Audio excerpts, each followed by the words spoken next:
Guys, এইখানে আমি গুড়কে কেটে নিয়েছি আর এইখানে গাজরকে ছোট ছোট পিস করে কেটে গাজরকে সিদ্ধ দিয়ে দিয়েছি।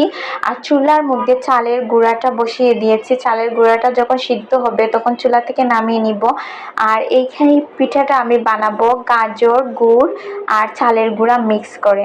হ্যালো এভরিওয়ান, আসসালামু আলাইকুম। তোমরা সবাই কেমন আছো? And welcome back to my another new video.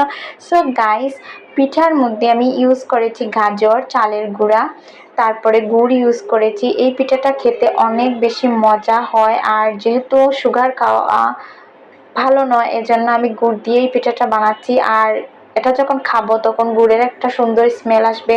আর গাজর খাওয়া তো অনেক বেশি ভালো, এজন্য ভাবলাম গাজরকে পেস্ট করে নেই। গাজরকে সিদ্ধ দিয়ে তারপরে এটাকে আমি পেস্ট করে নিয়েছি। আর এখন পিঠাটাকে ভালো করে হাত দিয়ে সুন্দর করে বানিয়ে নিয়েছি। আর চুলার মধ্যে আমি সরিষার তেল দিয়ে দিলাম। আর এই পিঠাটা বানানো হবে সরিষার তেল দিয়ে। সরিষার তেল দিয়ে বানালে খেতে অনেক বেশি মজা লাগবে। সো পিঠাগুলো এখন আমি ফ্রাই করে নিচ্ছি। সো গাইজ, আজকের ভিডিও পর্যন্তই। Bye bye.